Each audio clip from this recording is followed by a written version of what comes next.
I've been here. I haven't been in a while, so I'm not sure what the status is.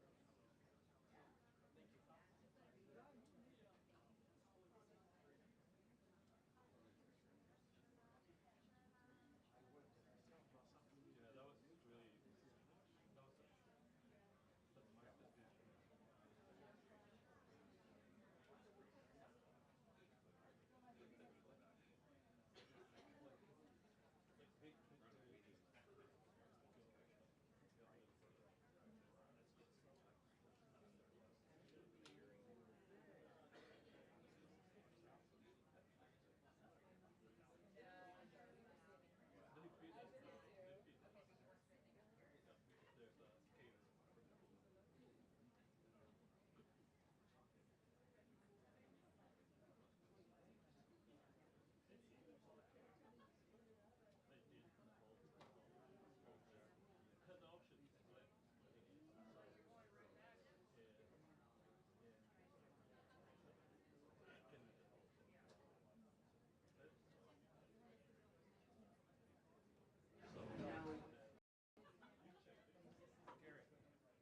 And the next ball up.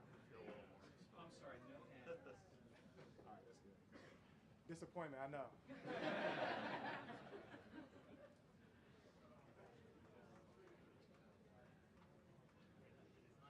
Could have been using those for the World Cup.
Afternoon, everyone. It's great to be back with all of you. It's good to see you, good to be in this room. I'm glad everybody showed up today. Let's get back to work. We're going to begin with a few scheduling announcements. Tonight, as you all know, at 9:00 p.m. Eastern, President Trump will deliver a major address to the nation on protecting the integrity of our elections, and we encourage every American to tune in. On Friday, the president will travel to New York City to attend a FIFA reception at Trump Tower, followed by his attendance on Sunday at the FIFA World Cup between Spain and Argentina. His attendance will cap what has been the most watched, most secure, and most successful World Cup in American history. This is a fitting conclusion to a tournament that showcased America's ability to host the world on the grandest stage. Turning now to the economy. Tuesday's CPI report confirmed what President Trump predicted. Prices are falling, and this administration's economic policies are working.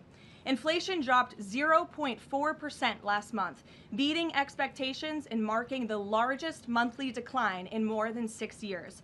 Prices fell, including for gasoline, electricity, non-prescription drugs, car insurance, medical care services, and hotels, delivering relief for American working families. We also saw real weekly earnings rise in the month of June. For private sector workers, real wages have increased by roughly $1,000 since President Trump took office, after falling nearly $3,000 during the previous administration. This is real progress made possible by the president's pro-growth economic agenda. There is still more work to do, no doubt, which is why President Trump remains laser-focused on lowering costs and raising wages for working families across the country. Just last week, Walmart and Sam's Club announced they will be lowering prices on thousands of items in their stores across the country. Shoppers can expect meaningful savings on groceries, household essentials, outdoor living products, toys, apparel, and other everyday staples. As President Trump said, Walmart answered his call and stepped up in a big way, and we commend them for that. We hope other major retailers will follow the lead of this patriotic American company. While we're on the subject of helping working families get ahead, I want to remind everyone that the Trump accounts are now officially live. To date, and this is a new stat from the Council of Economic Advisors this morning, more than 6.5 million American children have been signed up for accounts so far, including my 2 kids, who I signed up during my maternity leave. There are a few things I want to make clear about this massively beneficial program that has the potential to literally transform the financial future of this country. First, any child under the age of 18 is eligible to have a Trump account opened in his or her name. This is a free investment savings account that costs nothing to open. Second, thanks to President Trump, every child born between January 1st, 2025 and December 31st, 2028 will receive a $1,000 seed deposit from the United States Treasury. Third, parents, guardians, relatives, and friends can contribute up to $5,000 per year combined for each child. Employers can also contribute up to $2,500 per year on a tax-favored basis, counting toward the annual cap. The president believes there is no better investment than in America's children. Government projections show that a child whose family maxes out contributions could see the account grow to nearly $300,000 by the time the child turns 18. This is, I think we can all agree, an enormously powerful head start toward the American dream. These funds can be used for college, starting a business, or purchasing a home. This is truly a transformational, nonpartisan program. So I encourage everyone listening with a child to establish a Trump account today for your child and tell everyone you know with children to do the same. The app is also incredibly inviting and easy to use for parents at home. Finally, let's turn to the border. Brand new numbers this week from the Department of Homeland Security and Customs and Border Protection confirm that for the 14th straight month, this administration has released 0 illegal aliens into the United States. Again, let me reiterate, the 14th straight month, not a single illegal criminal alien has been entered into our country, released into our country by this administration. Illegal crossings in June remained at historic lows, and southwest border apprehensions are down 94% compared to the same period under the Biden administration. These numbers speak for themselves. Thanks to President Trump's strong leadership and unwavering commitment to law enforcement, America has the most secure border we have ever had in our nation's history.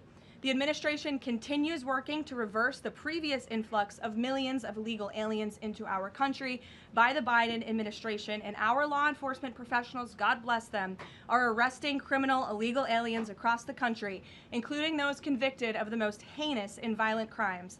This past weekend alone, ICE arrested a Mexican national and gang member convicted of second-degree murder in California, a Dominican national convicted of aggravated manslaughter in New Jersey, a Saudi national convicted of indecent liberties with a child in North Carolina, a Mexican national convicted of continuous sexual abuse of a child in California, a Nicaraguan national convicted of second-degree child molestation in Rhode Island, and a Mexican national convicted of lewd acts with a child under 14 with force in California. These are egregious crimes, and again, I think we can all agree that none of you would want these individuals living in your communities, and you have this administration to thank that they are on their way back home.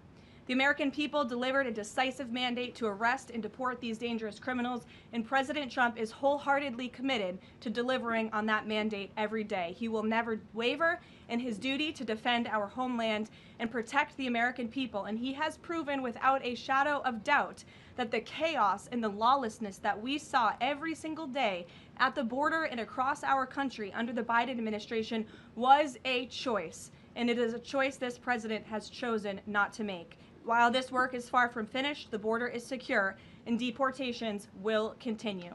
With that, I'll take your questions today. I look forward to doing so. I know there's a lot of news. We have two people in our new media seats today, Rachel Bade and Ben Black. Rachel, why don't you kick us off? Ben will give you a question, and then we'll get to the rest of all of you. Thanks, Rachel. Thanks, Caroline. Welcome back to the briefing room, and congrats on your baby. Thank you. Two questions, Sure. if I may. The first one, a fun one for your first day back. You now have two babies under 2 years old. I do. As someone who has a 4-year-old, I can only imagine how little you are sleeping right now. What is your one tip or secret to women who want to have it all, the kids and the hard charging career?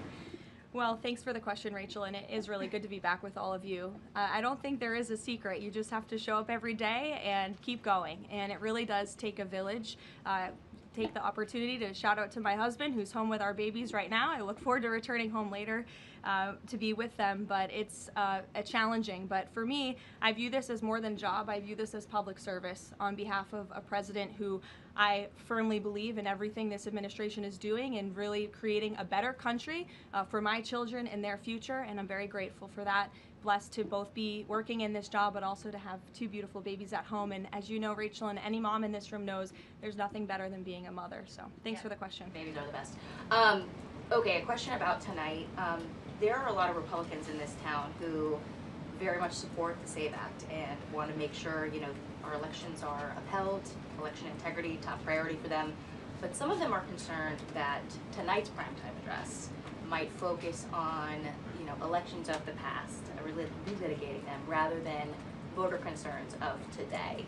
I'm wondering, can you tell us if the president tonight is going to talk about the economy? You just talked a lot about the economy and what we're seeing there.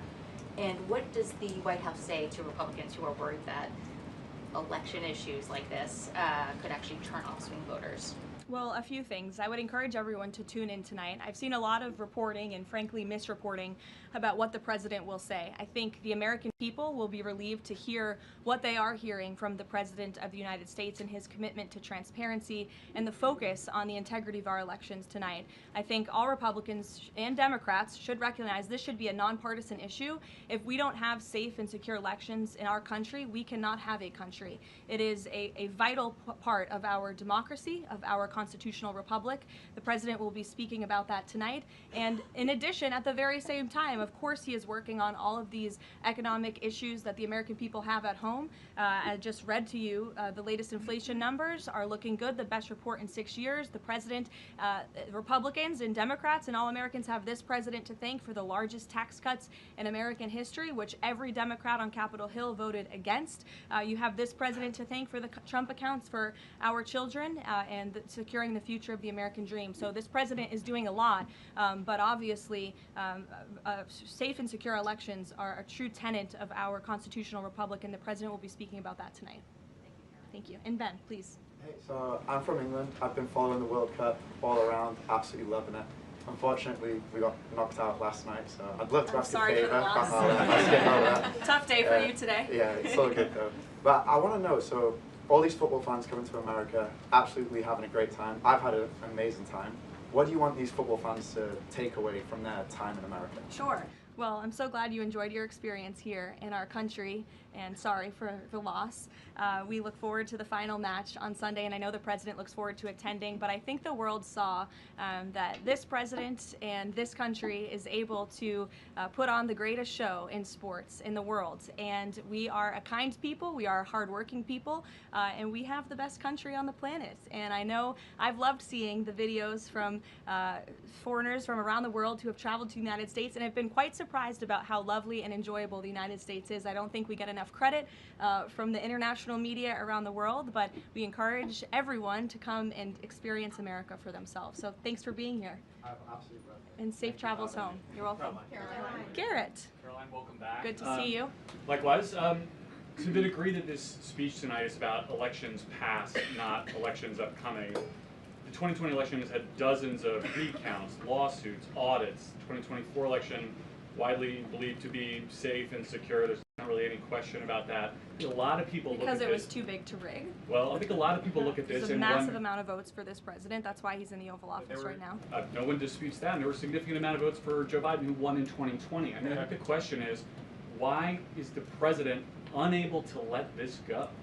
Well, first of all, Garrett, I think part of the problem is that the media has refused to acknowledge that tens of millions of Americans across the country share the concerns of this president about the sanctity of our elections. And your premise of your question, you're jumping ahead to a conclusion in this speech before even hearing it yourself. I think that everyone should tune in tonight, including the people in this room, and you should report on the president's speech and the findings that he is going to reveal in this speech with a little bit of honesty and a little bit of integrity, because it will shock you if you have an honest eye listening to the president tonight, and everything he is saying will be backed by facts and by evidence that will be provided this evening. And again, Garrett, I think all Americans, Democrat, Republican, should agree that we are the greatest country in the history of the world. We should have the safest and most secure elections in the history of the world. And what the president will be speaking about tonight will show you that perhaps that is not the case, and we need to make some adjustments moving forward, including the Save America Act, as Rachel pointed out, is a key legislative priority for this president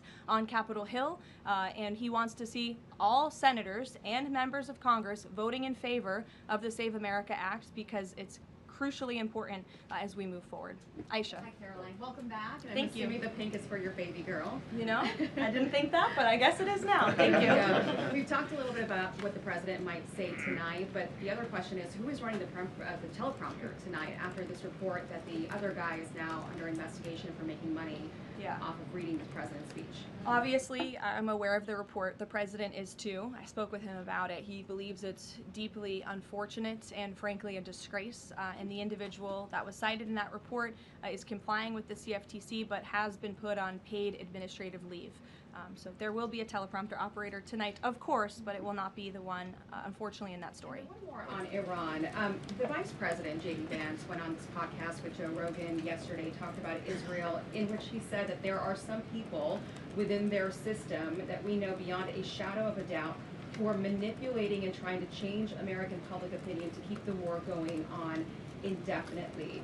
Does the president agree with that statement? I think the president would certainly agree that, yes, foreign countries certainly do try to persuade American public opinion. There's no doubt about that. I think it's just a basic fact. Ed. Good to see you, Caroline. Following up on the teleprompter and then one on tonight's speech, what steps is the White House taking to ensure something like that doesn't happen again? Well, the White House has extremely strict ethical guidelines with respect to issues like this, and as I just told you, this individual will no longer be here. He'll be on paid administrative leave. I'm sorry, without pay. The administrative leave is unpaid, to be very clear. That was a decision by the president, so I think that speaks for itself. On the concerns about the election, will the president accept the results of November's elections? Look, Ed, you should tune into the president's speech tonight before you jump ahead to conclusions about what's actually in the speech. Again, I've seen a lot of reporting and misreporting about what the president will say. We hope CBS will take the speech, and all Americans should take it. Okay, but I'm not presuming anything. I'm just asking will he accept the results? Caroline, two questions on the Trump account. First, following the birthright citizenship case, is there concern that babies that are born to illegal immigrants here in the United States are not excluded from these accounts? And also, since the $1,000 per child from the Treasury seeds these accounts, can you assuage concerns from those who feel this is wealth redistribution? I would certainly not describe it as that. As you know, this was an incredible private-public partnership. We had incredibly generous Americans, Michael Dell, and many others who contributed to the fund for the Trump accounts. So that money will then be passed along to America's children, which I think is a great thing that all Americans from all political persuasions can agree upon. With respect to your question on birthright citizenship, I think the president has made his view and the White House has made our view on this case quite clear.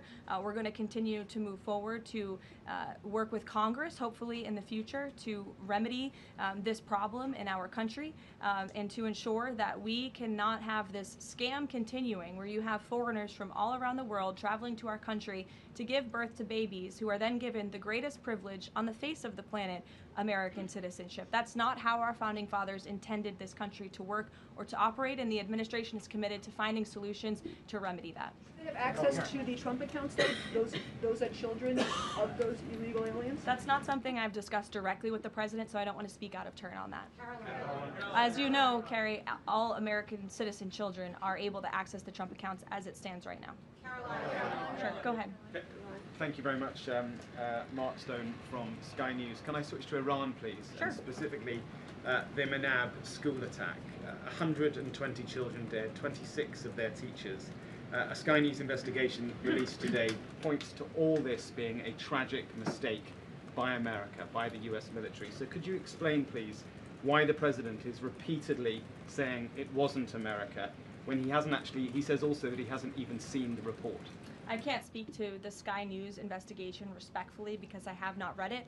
All I can speak to is what the president has said as I speak on his behalf, and the investigation continues, and we would defer you to the Department of War for further questions on it. I'm following up, if I may. Sure. I just want to My understand. answer's not going to change. I just want to understand why he consistently says it wasn't us, we didn't do this, when all the evidence and indeed the preliminary report, and we've spoken to a military insider who says this was human error. Well, that's the president's opinion, and at the very same time, he has said the Department of War is investigating the matter, and we would defer you to them for any questions with respect to the investigation, which obviously has not been released yet. I would defer you to them for further questions on it. But there's been, I think the president feels that way because he knows that our military always acts in good faith and absolutely never targets civilians or children, unlike the other side of this conflict, Iran, who is well known for killing women and children and innocent people in their country for a very long time. So you should focus on that in your reporting. Danny. Thanks, Caroline. Welcome back. Another World Cup question, much as it pains me. President Trump had some harsh words for Spain at the NATO summit last week about their spending.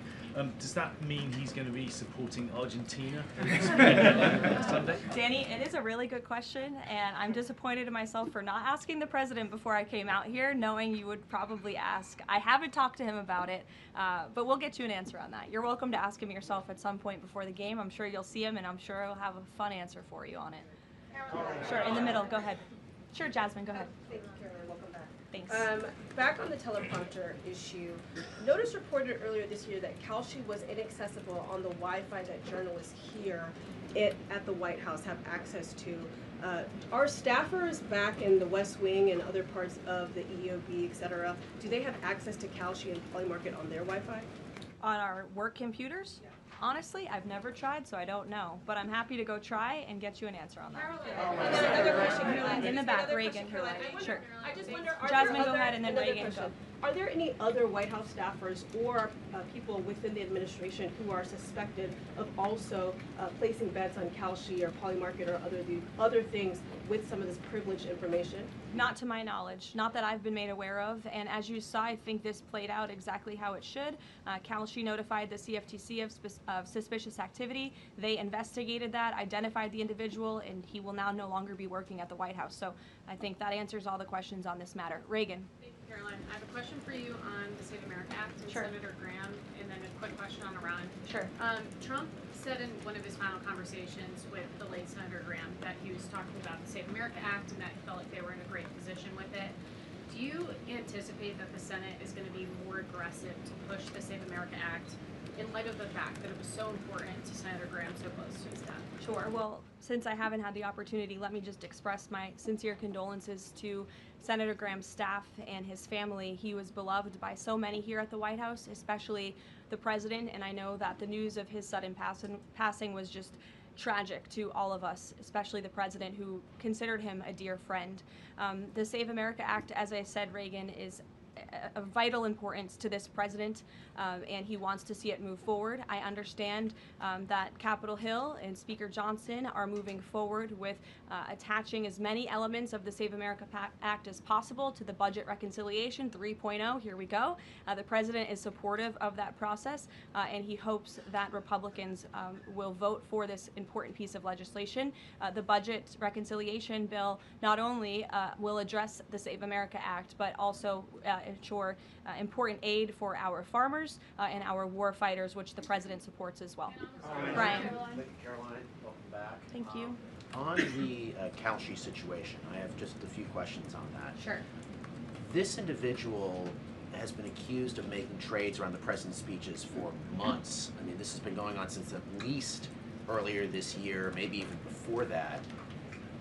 Did the White House counsel have any awareness that this was going on with this individual? And if not, No. so if no, then why not? Is there any sort of plan in place to try to figure this out, to see if anyone else is doing this, or to track future people from, see if they're making these types of bets in the White House? Any discussions around that? Look, there are very strict ethical guidelines here at the White House that explicitly state not to do this, and the White House counsel's office makes that clear to all of us who sign up to work in government on behalf of the president. So I think there has been a plan in place. This individual unfortunately violated the plan, and therefore he's paying the consequences for it. I don't know why there's further questions on it. I just want to follow on this, but then doesn't that leave open the possibility, even though there are the rules, I mean, there's no disputing there are strict rules on this, but if there are no mechanisms in place, and then I'm not saying that there should and should not be, but if there are none in place to try to track this happening inside the White House and inside the executive branch of the government, doesn't that leave open a possibility for this to keep happening or happening again, and these result in people making bets like this inside the administration? Again, there are very strict ethical requirements required by all staffers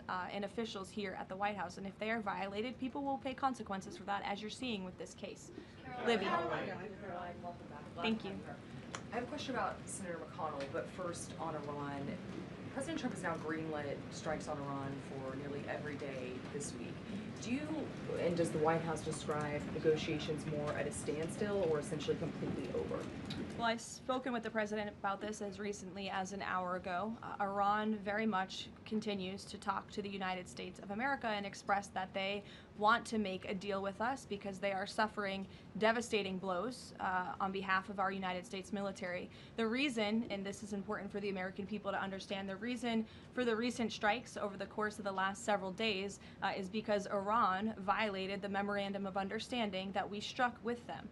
Specifically, in the Memorandum of Understanding that they signed, they were not to fire on commercial vessels moving through the Strait of Hormuz. And unfortunately, they have made the tragic decision for them to do that. And President Trump is not going to sit by and allow these active acts of terrorism to take place in the Strait without ensuring Iran pays consequences for that, and that's what we are witnessing right now. Spoke to him about this within the last hour. I mean, does he essentially seem fed up with these negotiations? And can you explain why the American people should think that a deal with Iran would even be worthwhile at this point, given the fact that they broke it already? Well, look at how bad they are behaving. It just proves the president's initial point for launching Operation Epic Fury in the first place. Iran can never obtain a nuclear weapon. That's why he launched Operation Epic Fury. They have suffered devastating blows to their military and their economy as a result. The president is always open and willing to diplomacy. He is the peace through strength president after all. After Operation Epic Fury, the conclusion of it, we did move forward into a diplomatic phase, if you will, but unfortunately Iran has since violated that. They have expressed they still want to make a deal to the president.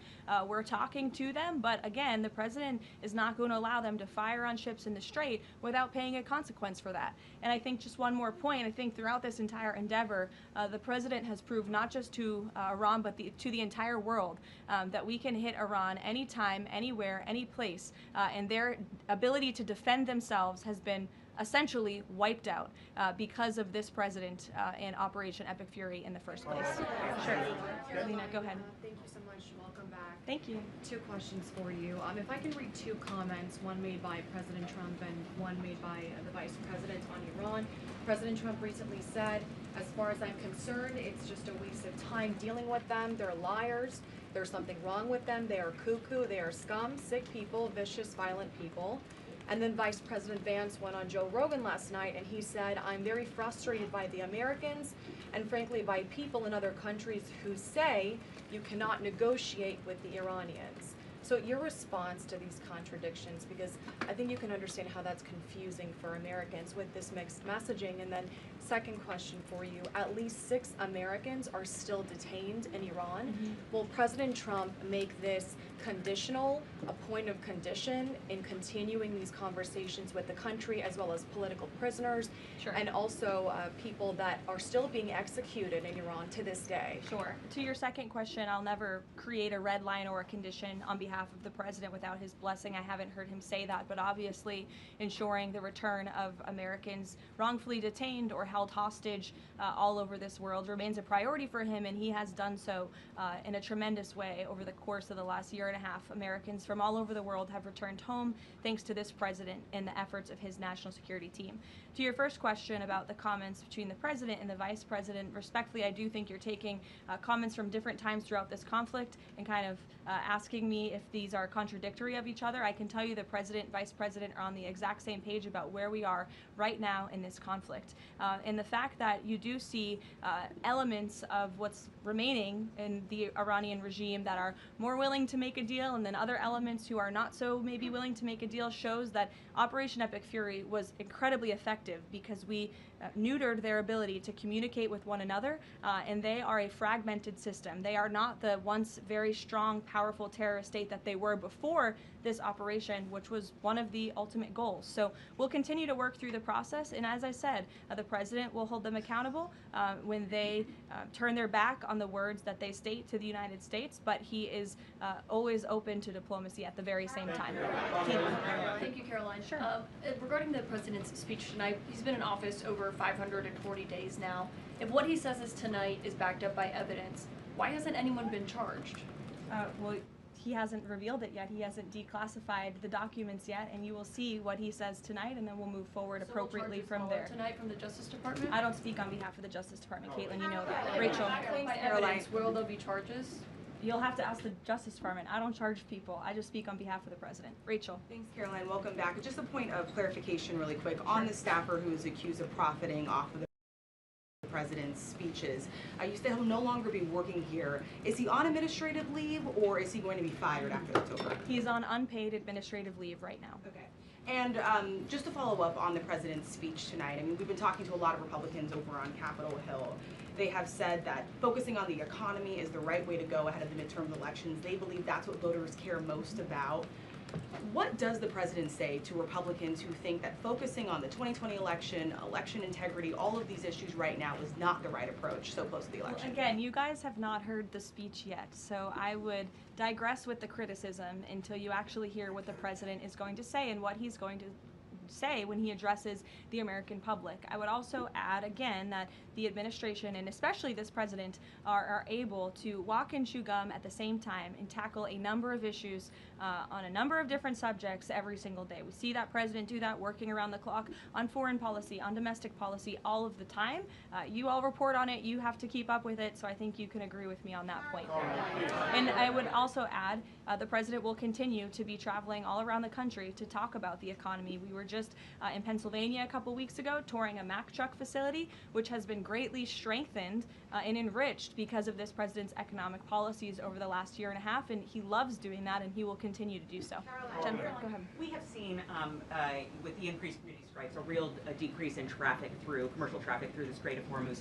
What is the U.S. doing right now to facilitate flows through the Strait of Hormuz and preemptively address the risk that Houthis will actually choke off the Red Sea oil route and that prices will increase further before November? Sure. Well, two separate questions. First, let me address what's happening in the Strait right now. We know that there is a blockade of ships directed by the president for ships entering and departing Iranian ports only. This has been fully implemented and is in full force. This blockade was reimposed due to Iran's inability to honor their agreement with the United States of America. More than 10,000 U.S. sailors, Marines, and airmen, along with 2 aircraft carriers and more than 20 warships and dozens of aircraft, are executing the blockade mission as we speak. And during the first 24 hours of the blockade, U.S. CENTCOM has redirected 2 compliant commercial vessels and disabled 1 non-compliant vessel. So look, the Strait is open for ships that are not traveling to and from Iranian ports specifically, and the U.S. Navy is there to ensure that can take place. With respect to gas prices, as you know, the price of oil right now is approximately $80 a barrel, maybe a little less. Before I came out here, that's what it was at. Gas prices are down approximately 60 cents a gallon off the peak of this conflict, and the president was honest with the American people from the beginning. There may be temporary disruptions in the oil market, but what we haven't seen is what all of the naysayers said, that there would be massive increases in the price of oil that so many warned about. And that's in large part because of the president's domestic energy policies here at home to revamp our domestic production here, but also the administration has taken many swift actions to mitigate these temporary disruptions. As you know, we've released oil through our SPR, the Jones Act waiver, which has been incredibly effective, fuel environmental waivers. We also President signed the Defense Production Act to restart California oil production. So all of these very swift and mighty actions on behalf of this administration have led to a rather stable oil market, and the president will continue to do all he can to ensure prices come down, stay stable for the American people and the American consumer until the end of this conflict. And ultimately, I think Americans should keep in mind why we're doing this in the first place, to ensure that Iran, a terror state, can never obtain a nuclear weapon. Dasha, go ahead. Caroline, nice to see you back. You too. 2 questions, one on tonight and one on immigration. It strikes me listening to the conversation in this room about Iran, given the questions that folks on both sides of the aisle have about strategy and endgame, given that the United States has intensified strikes on Iran, typically in a time of conflict, when the president gives an address to the nation, you would expect him to address this conflict. Number one, will he talk about Iran, and why is that not the major topic of his speech? Does he believe that the SAVE Act and the 2020 election integrity are more important right now? Well, no, it's not a matter of importance. It's just a matter of timing. The president will be making a very important announcement with respect to the integrity of our elections. However, it is also very possible at the top of the speech he will mention the current situation with Iran and also the economy as well. As you all know, President Trump is a man of his own word, and he sometimes is thinking about these things up until he walks out. But we have had conversations about him addressing a range of topics, and that could very well be possible tonight. Again, this is all more reason for all of you to carry the speech live and for the American people to tune in tonight so they can hear directly from the the president and draw their own conclusions. Caroline, go ahead. Immigration. Caroline, sorry, I just Karen, wanted to go add ahead. the immigration question real quick. Sure, Caroline, go ahead. Sorry. 3 men were killed in ICE encounters in less than a week. As a result, DHS announced that it would end vehicle stops, and then President Trump urged them to change their position. Can you confirm whether vehicle stops are back on, and is the administration doing anything more to prevent these kinds of deaths, maybe accelerating distribution of body cameras which weren't present in this case? So a couple of things. Vehicle stops are continuing. Verbal guidance has been given to all field offices across the country by the Department of Homeland Security. The President and the Secretary of Homeland Security are on the same page that vehicle stops are a necessary tool that ICE agents need in order to continue continue their deportation campaign of the worst illegal alien criminals from our country. With respect to body cameras, I know there's been some questions about that in recent days. Over half of all ICE field offices now do have body cameras, and the remainder of the field offices are expected within 60 days. It's been a slower rollout than we would have hoped, but that's because of the Democrats' decision to shut down DHS for several weeks. So we expect to fully execute on the promise of body cams to all field offices across the country very soon. Karen. Caroline, on the parasite outbreak related to Yes. produce, can you give an update on the administration's response to this? Are there federal officials on the ground in the hardest hit states right now doing any testing of production facilities or farms to try to figure out where this outbreak has started? Sure.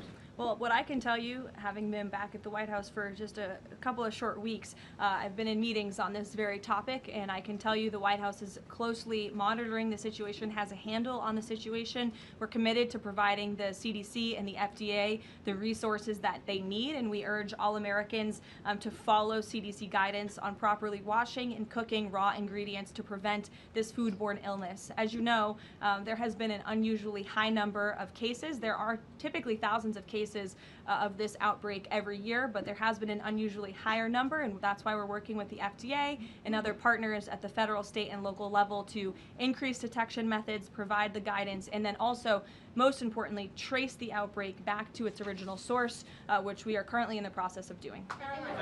Permanent leadership at the CDC and FDA and any funding cuts, has that slowed the response to figure out where this outbreak has started? No, we've talked to the CDC and FDA specifically about that, and not at all. They have the resources they need to make sure that Americans are fully informed and protected from this illness during this time. Caroline, please. Caroline, welcome back. Thanks. Last year, the administration signed a critical minerals deal, mining deal with Kazakhstan for a little-known U.S. company. It was an agreement that President Trump and Howard Lutnick got tentative approval for with Kazakhstan's president in September.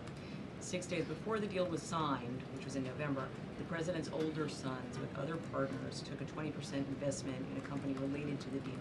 What did the president know about his son's involvement in this arrangement, and when did he find out about it? From my understanding, Maggie, nothing.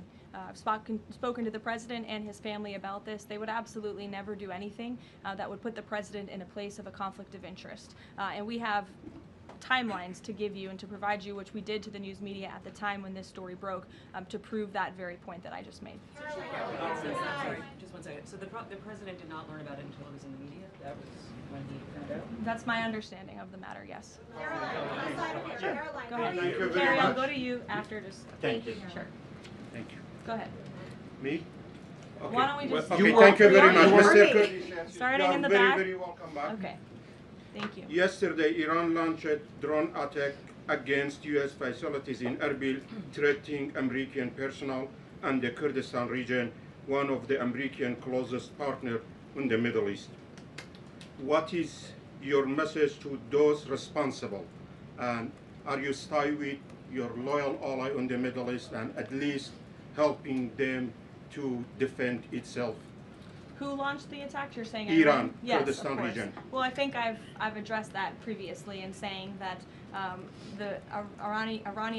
Iran has unfortunately shown to violate the word that they struck with the President of the United States. They're paying consequences for that in the strikes that the President has authorized in the recent days. Thank you, Caroline. You were with the President in Ankara for the NATO summit, and there Ukraine was one of I was not, actually. Oh, you were not. Okay, yeah, but the issue of Ukraine was one of the most important topics there, and the situation is escalating between the two sides in these days, but there are still efforts. Can you give us more information about where we are and how the local power breakers, including Turkey, are involving in order to solve the problem? Sure, I'll check with the National Security Council and get back to you on that with more specific guidance. What I can tell you is I know the President greatly enjoyed his visit to Turkey, and not just his participation in the NATO summit, where he applauded the United States for getting our NATO allies to step up and pay their fair share for our defense,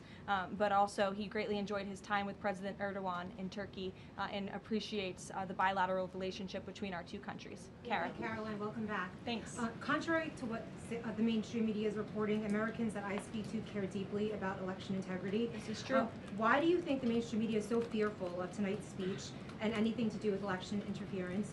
And why are they attempting to discredit President Trump's speech before they've even heard it? And lastly, what's your message to AOC, who is asking for President Trump, the mainstream media, to actually censor the sitting president's speech tonight? Yeah, I think that the mainstream media should air the president's speech and allow the American people to draw their own conclusions from it. Again, I think it's important that the American public hears directly from the President of the United States on a topic that, to your point, is very near and dear to the hearts of many Americans across the country, the integrity of our elections. This should be a nonpartisan, non-controversial issue, and I think you'll hear the President talk about that tonight. So we'll see you then. Thank you. Who is telling the President that he won the 2020